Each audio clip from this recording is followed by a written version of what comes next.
was a student at St. Mary's, we used to have these things in math class called speed tests. Now, I don't know how popular they are now, because it's been a while since third grade, but I remember it was a way for us to kind of learn our times tables and be able to pull them up really quickly, right? So what the test basically was is it was about 50 questions, 50 questions, 60, 100, whatever it was, right? But it would be, let's say, 50 questions, and it was just quick math facts, right? So 3 times 8, 24, 5 times 2, 10, 6 times 8, whatever that is, right? Like, it was just very quickly. So what the purpose of the, 48, by the way. But whatever the class, like, the way it was, is that the way this teacher would give these tests is that the teacher would first hand out all the tests, and what they did was they got smart because people like me were looking at our friends' tests and making sure our answers were right. That's the reason why we looked off each other. But they would hand out these tests, and they would put them down, face down on your desk, right? So they would everybody would have their test. They would be face down, don't peek, don't look, pencils down. At a certain time, the teacher would say, and go. So you would flip the test over, and you had 5 minutes, right? Now, 100 answers, 50 answers, whatever it was, right? You didn't have time during this test to, like, sit there and, like, work it out, right? Draw little pictures or tally marks or whatever. Like, you just had to go. You had to know your stuff and move, right? So my favorite number to look for, it was like, if you don't know it, skip it, right? My favorite number to look for was 7, because I played a heck of a lot in Madden football. So 7, 14, 21, 28, 35, 42, 49, I knew it, and I could roll with it, right? 56, 63, 70, right? It was great. I knew touchdowns. That's the way you do it, right? It was the easiest way to do, it was the easiest number. Throw a field goal in, mess me up. But anyway, I remember, like, when we would take these tests, though, the first time I took one, I remember I was sitting down, I'm going through it, and I am not prepared. I am not ready to go. This is not going like I planned, because I'm like, I'm good at math. This is going to go great. And I just wasn't ready. So I take the test, and the teacher would then, at a certain point, maybe 5 minutes, 6 minutes, 3 minutes, whatever the test was that day, she would go, time, flip your papers over, pencils down. And she would come and collect them. Now, I knew after that first one that I had messed up.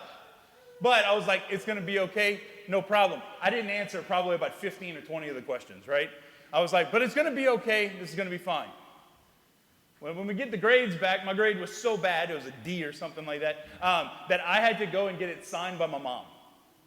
And I'll never forget this interaction with my mom. I walk in, and I looked at her, and I said, I need you to sign something from school. And she's like, don't tell me you got more punished work, right? But I was like, no, this is something different. She looks at me. I hand her the paper, and when I hand her the paper, she just gets mad. She's looking at me. I can't believe you didn't study. You weren't ready, all this stuff. And I looked at her and I said, Mom, hold up. I got an excuse. The teacher messed up. And she looks at me and she says, what do you mean the teacher messed up? I said, she has no idea what I was going to put for any of them answers. And she marked them wrong.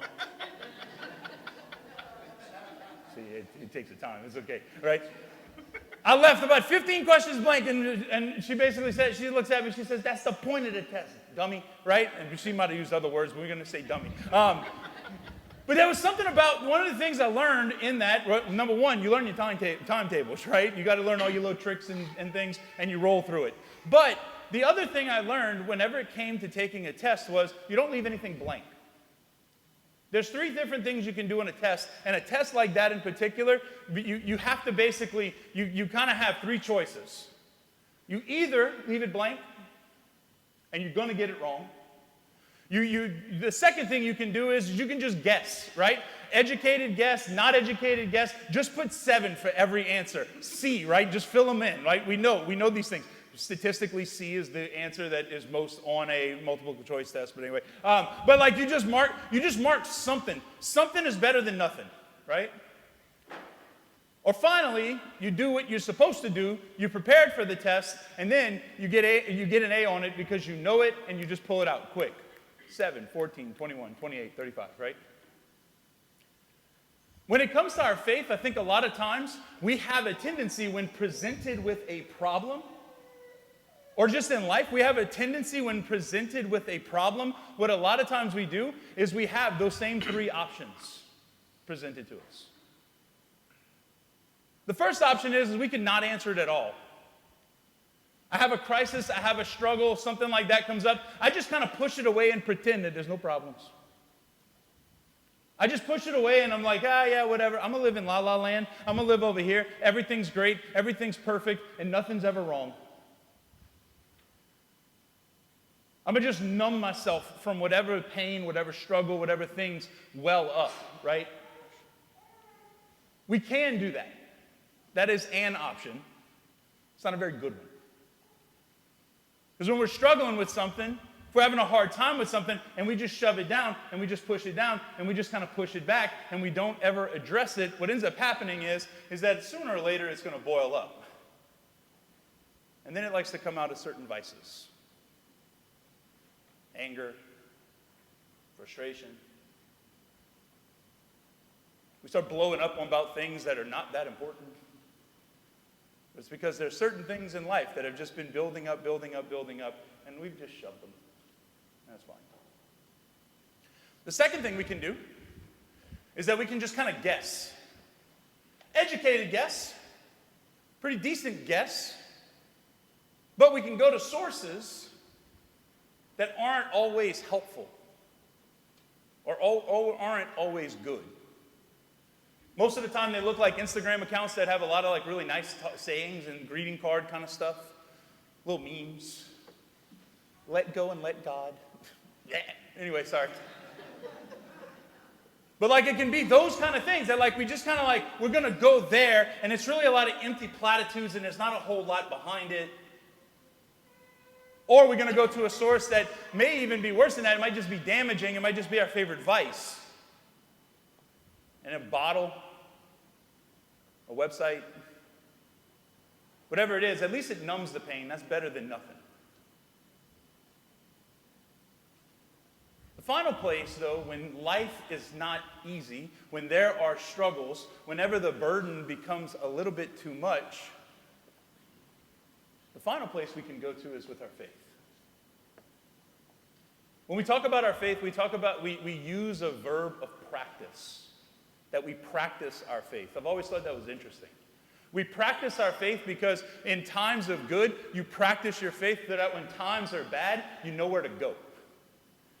There's a reason why we practice a sport. You practice a sport. That way when you're playing the game, you just react and you do it, right? A doctor practices medicine, which is really weird, right? But a doctor practices medicine. Why? Because whenever there's an emergency, they just know, boom, that's what I do. You can recall it quick, right? 7, 14, 21, 35, 28. I said that backwards, but you get it. But we practice our faith. Because when there is testing, when there is struggle, we know where to go.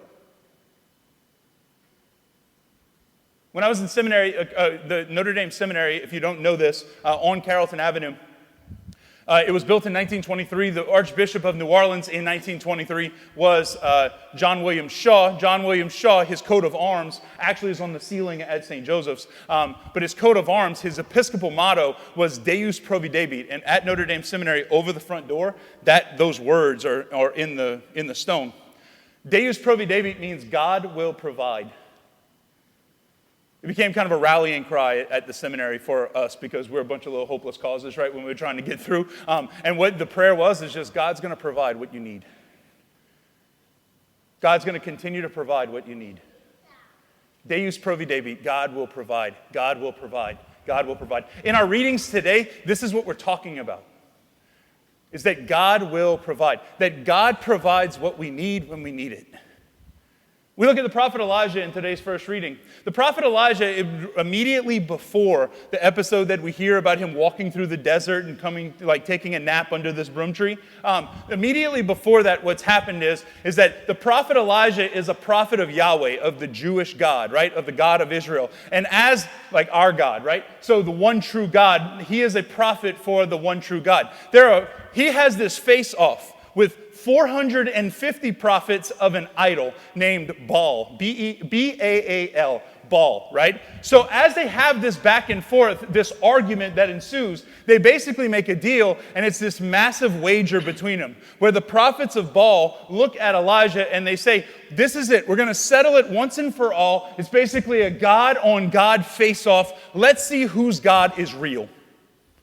And what happens is that the 450 prophets of Baal, they offer sacrifice and nothing happens. They spend all day yelling, screaming, slaughtering animals, cutting themselves, doing all this foolishness, and nothing happens.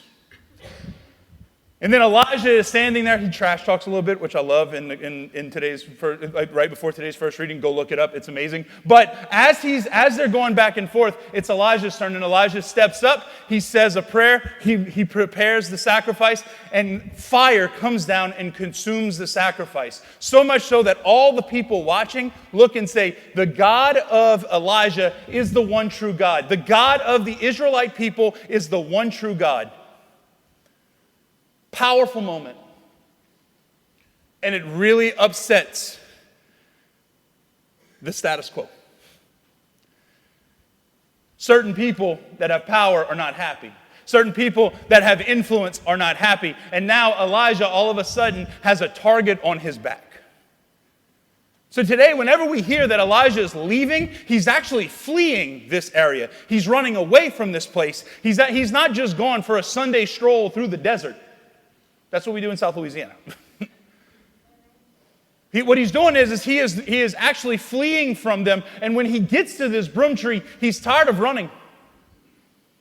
And finally, what he does is he says, "You know what? I'm here. I'm done. Lord, you take care of it. I'm taking a nap. Because I am worn out from walking." Sleeps under the broom tree. And when he wakes up, next to him is a little cake and a jug of water. Because God will provide.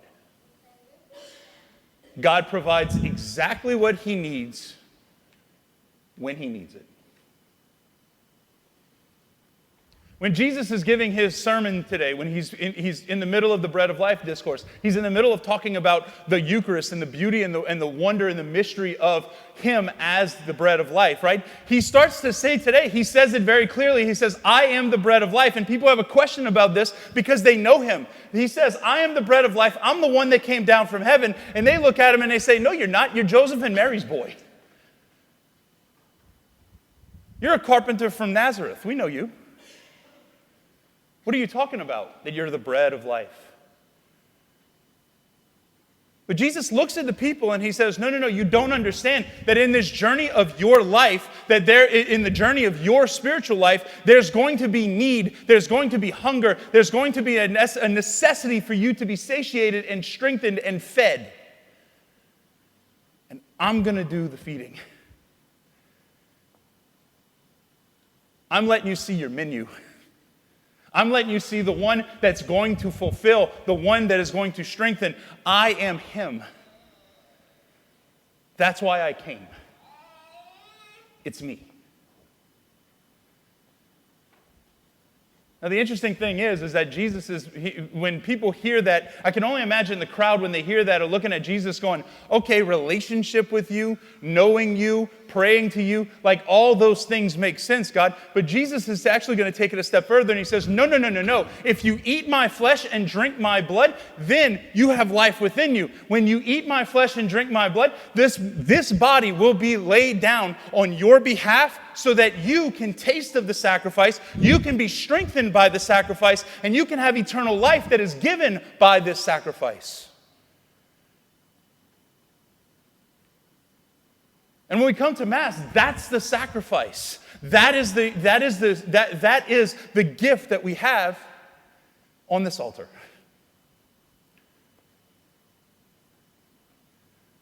That God finds the most miraculous ways to provide for his people.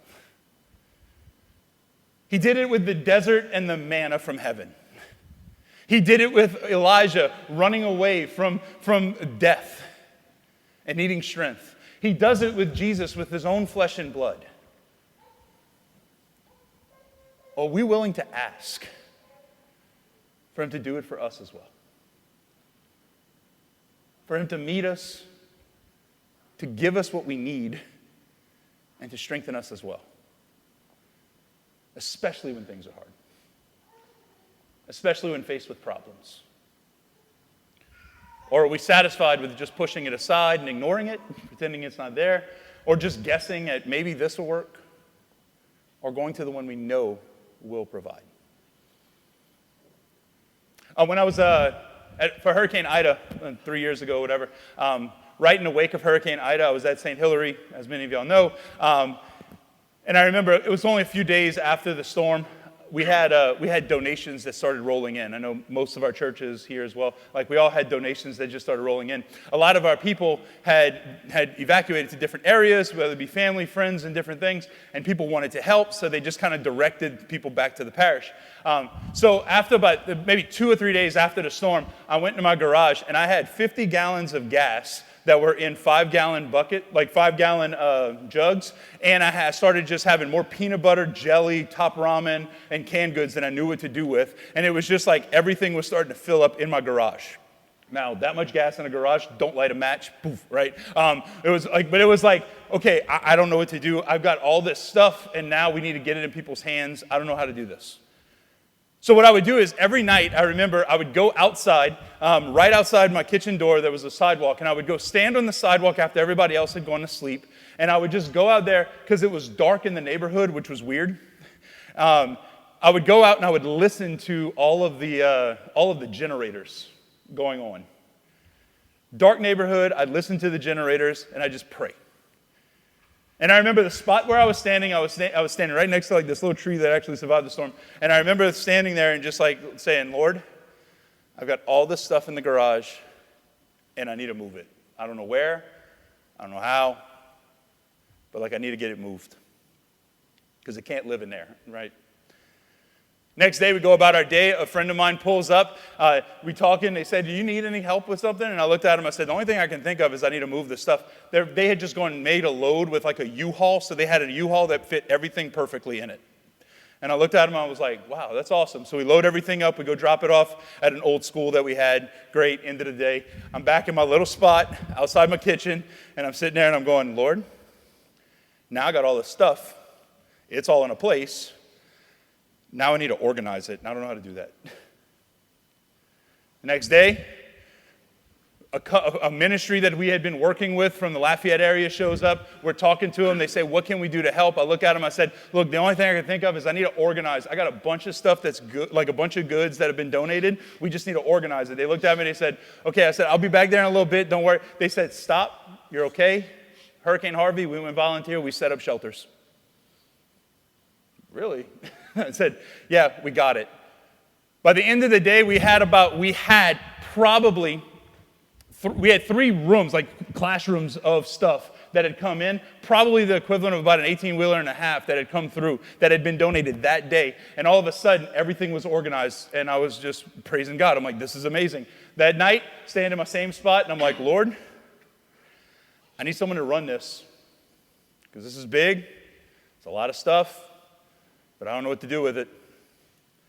Next day, wake up, I'm doing something around the house. A lady pulls up. She says, hey, my husband's dentist office is out of commission right now, and I need to, I'm going to kill him if I stay at home. So can I just come and help you organize people? And I looked at her, I said, you got to be kidding me. So we went walk around the center, and as we're walking around, she looked at me and she's like, oh yeah, we can definitely do this, this, this. I'm like, you get this? And she said, yeah. She said, I never worked at a food bank before, but I think I can figure it out. As we were talking, a lady knocks on the door, pokes her head in and says, hey, I usually volunteer the Raceland Food Bank. I'd love to come help. I'm like, you got to be kidding me. This is the Lord. That night, I go to my same spot outside my kitchen, dark, all the generators going, and I said, Lord, I need $1 million. And the fact that I'm here tonight and not on a beach somewhere, you know what the answer was. But it was so interesting because as I noticed, during the course of that whole thing, I swear on my life that all of that is true. I'm not exaggerating one bit. But I just remember, just seeing the miracle of that pouring out, I just kept going back to, Lord, you're going to provide what I need. You're absolutely going to provide what I need. You may not provide what I want, but you're absolutely going to provide what I need. When we come to Mass, in that little host, in that tabernacle right now, the Lord provides everything that we need. It may not look like what we want. We might question sometimes if it's enough. But nevertheless, God will provide. And he continues to provide over and over and over again. He has throughout Scripture. He has through salvation history. In your own life, I guarantee you, God has provided in ways that we may not even be in touch with. But God will provide. Do we have a faith that believes that? Do we have a trust that's rooted in that promise? And when we approach the Lord tonight, do we believe it? And today, as we come to Mass, we allow the Lord to convince us that he has, wants to, and continues to provide for our well-being. That when we receive him, we receive everything that we need.